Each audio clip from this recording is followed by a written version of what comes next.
Guys and girls, I'm going to tell you a little bit of a story, a true story that happened to me and my family in 2002. It was a really big drought for us. We were living had two small holdings at Claremont in central Queensland, and we had a real bad year after 2001. That end of 2001, Sandy Creek, it hadn't even got a flow of water in the creek, and we had a big lagoon in my holding. It was called Cheeseborough Lagoons. Now the old timers had really never ever seen it really go dry, but me and my little daughter Rosie Beth, we rode up Cheeseborough Lagoons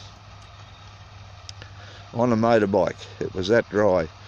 We had actually had no money left. We had no feed, and really very little water from the underground, and it had started to dry back as well.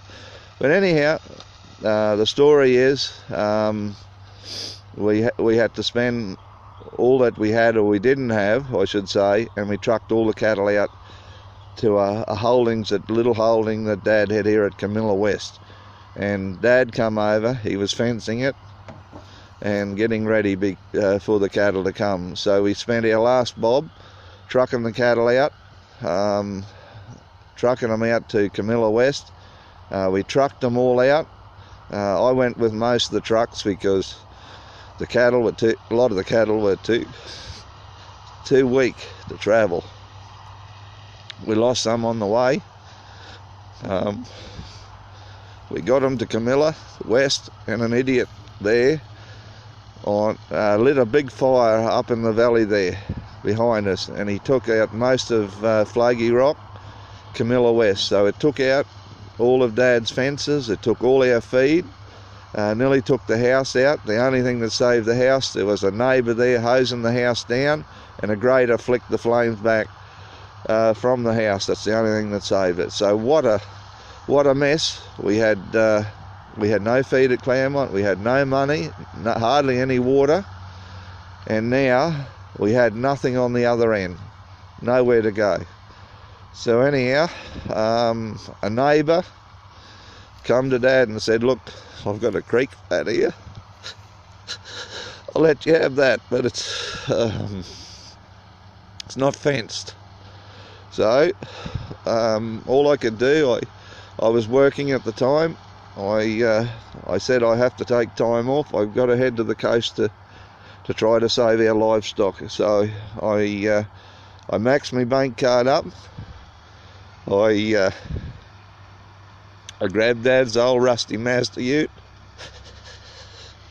in the middle of the night, loaded up with steel posts, wire, and insulators and electric fence, and off I headed into the night. So I got to the coast, I fenced the paddock, I got the cattle in, we got the water, and we actually saved them. Then I spent the next 2 to 3 weeks trying to repair all the fences on Mango Shade, which as Dad has called it. So anyhow, just letting you know that there is light at the end of the tunnel. I don't know when.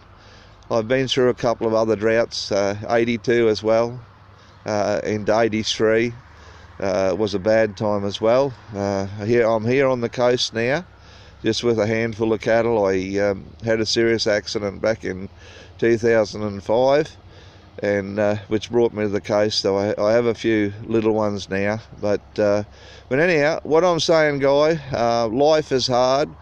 There are struggles, but just try to keep your head up and just look ahead, because there's always never been a storm that hasn't passed. There's always been sunshine at some stage. But okay, guys, that's my story. Sorry if I've got emotional, but I just wanted to tell you another little true story from down under. Cheerio.